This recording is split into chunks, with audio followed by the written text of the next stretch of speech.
so it fits inside a hollow 14-gauge needle. The needle goes in, the implant gets pumped out, the needle comes back out. It hurts about as much as giving blood or getting a piercing, and it gets injected most often between the thumb and index finger. Biotech specialists, according to its website, quote, store a range of encrypted personal data from bank account details and passwords to medical data or Bitcoin wallet details. The device is implanted between the thumb and forefinger. Yeah, these fish are supposed to take the place of key cards, rail cards, credit cards. Yeah, the fish are typically the size of a grain of rice, and they're implanted just under the skin between the thumb and the forefinger. How do you feel about getting a microfish implanted into your hand? It's about the size of a piece of rice or a grain of rice. And it was around this large and would be implanted under your skin. So that is the plan. They go right in your hand, about right here, and they're very small. We're told about the size of a grain of rice. So that's it. The fish about the size of a grain of rice costs about $300. It's implanted in your body like Nat is trying to show you, preferably in your hand. First, the area is sterilized, then the location marked. The dish is then placed inside a hollow needle and inserted underneath the skin. These microfish, small radio frequency identification transponders encapsulated in silicate glass, are typically inserted between the thumb and forefinger. And that grain of rice is your entire wallet, or? Yes, it's your digital ID, your wallet, can be your passport, your This key. is the mark of the beast.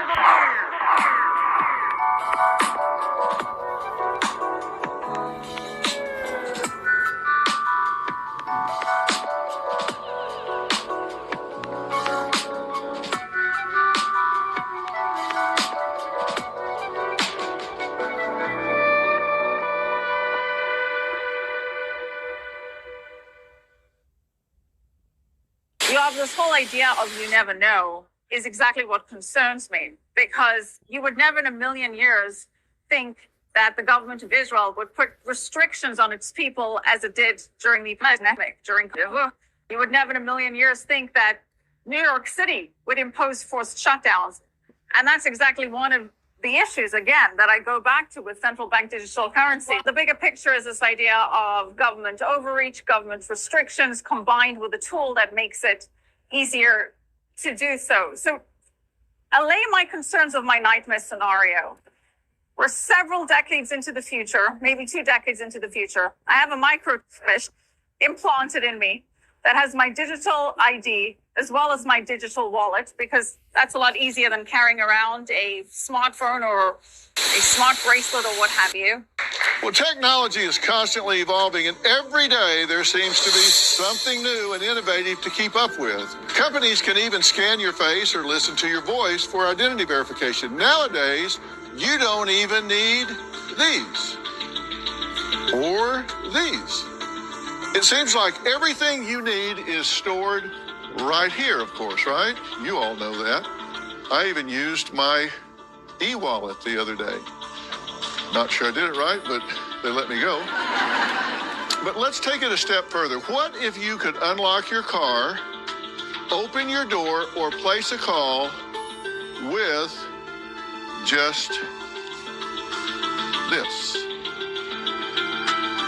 And how would you do that? Well, you would put it here in your arm.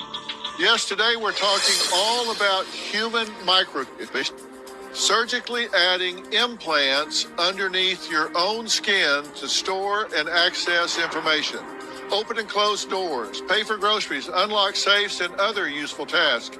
Now, you may have heard about microfish animals, right? But 50,000 people worldwide now have been fished in recent years, and the trend seems to be growing. The whole agenda is to create a one-world government where everybody has an RFID chip implanted in them. All money is to be in those chips, right? There'll be no more cash.